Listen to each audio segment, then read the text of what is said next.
Did you ever go back to my apartment? I did. I moved out right around the end of the year, so I had been holding on to it, and I was subletting it to a friend, and I recently got all my stuff out of there, and it was really weird going back to it, because right after I got off the tour this summer, I moved into a house that I'm renting, but I still had my apartment. I was just holding on to it just in case.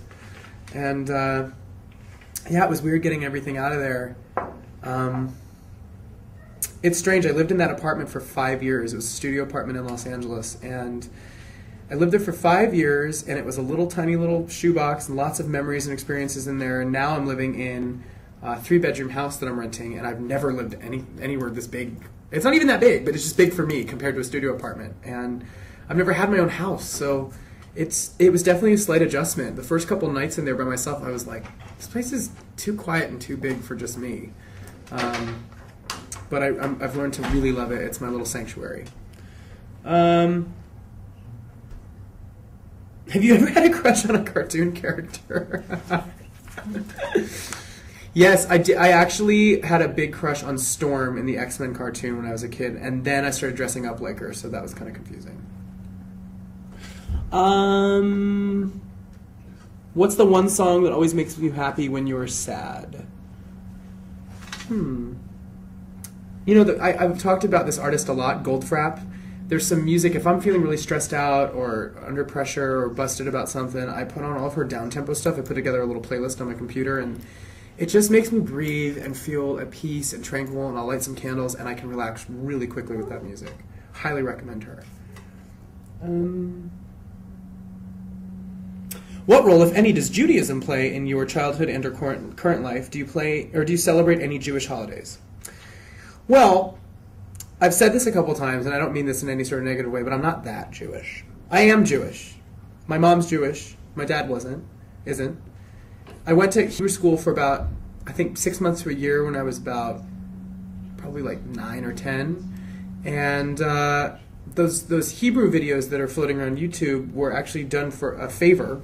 A friend of mine knew a rabbi here in Los Angeles.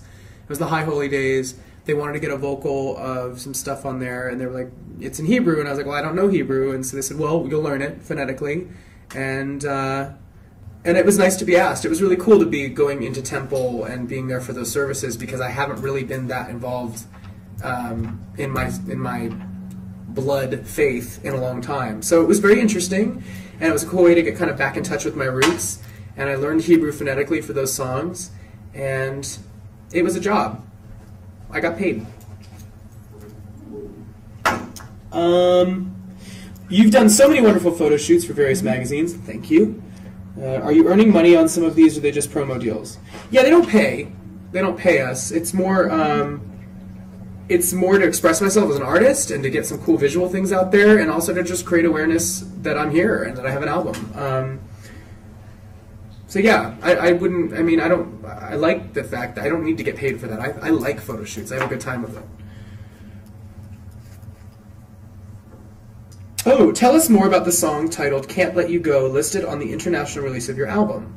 This was a song that Greg Wells wrote with Claude Kelly, and I recorded it, and I actually really love the song. It's fantastic. It was really difficult trying to narrow down which songs were going to make the initial standard release album. It was a nightmare, because we meaning my A&R team and I, had about 16 songs that were just flawless. I thought they were all great. So we had to figure out which ones kind of fit together for the standard release, which ones kind of fit the mission statement of blending classic rock and disco and dance with current electronic pop rock glam thing. Which ones fit that first and foremost? And Can't Let You Go has a slightly more indie, emo rock type sound to it. The vocal's pretty powerful, though. I'm really excited to have you guys hear it, and it turned out really great.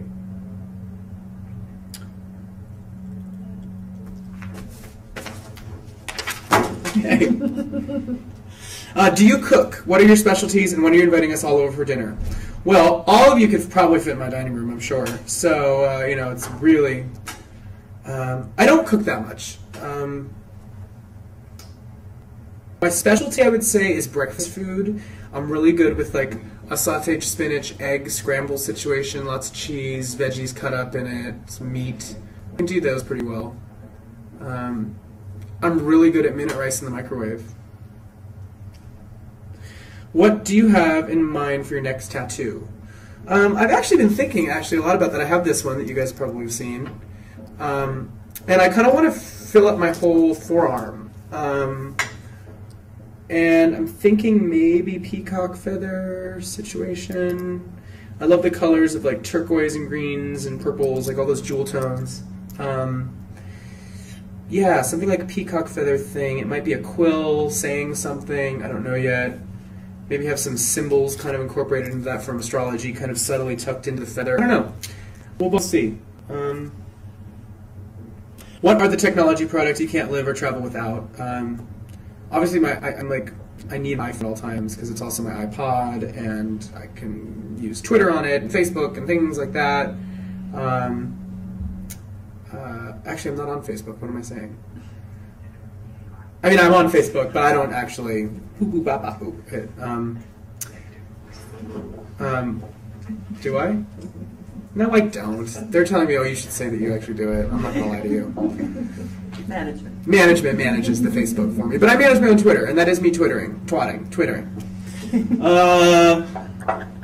I need that. I always need that. 13, 18, or 21.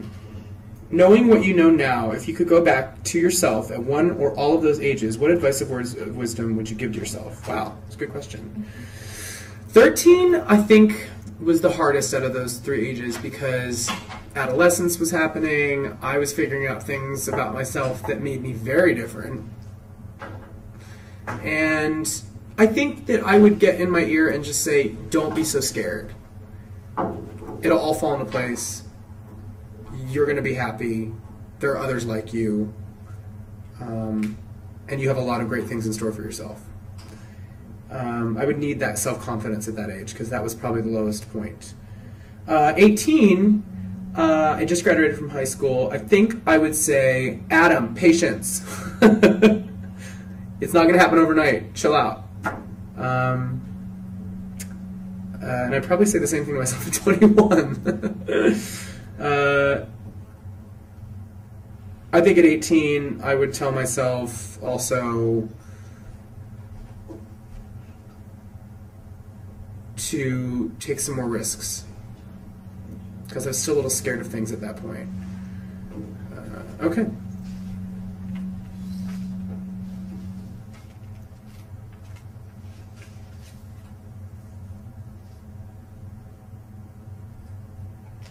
How do you think your friendship with Kris and Allison helped shape your time on Idol? I think with Kris in particular, it was really interesting because we were roommates and such different artists that he actually helped me in identifying with who I was because we were such polar opposites. You know, he would take on that everyman kind of Kris perspective on something, and I would automatically be like, "Oh, really?" And I would just kind of always have to kind of be in the most playful way, be kind of contrary to what he was. And it's so funny that we ended up, and we would get a kick out of it, we'd make each other laugh, but it's so funny that we ended up the final two because when that happened, we looked at each other and went, is this for real? Is this happening right now? Are we the final two on the show? Figures, right? So it really helped me kind of like balance who I was like as an artist, my artistic identity. And then Allison was kind of my kindred spirit in the competition as far as she was like the other kind of over-the-top rocker person. So the way she dressed and the way she sang, the way she approached songs, I think she was kind of my sister in that. And that's why when we got to Rock Week and we were told that we were singing duets, I was like, well, I got Allison. Don't you other two boys go near her, she's mine. I asserted myself really strongly in that. I don't think Kris was too happy with me on that one.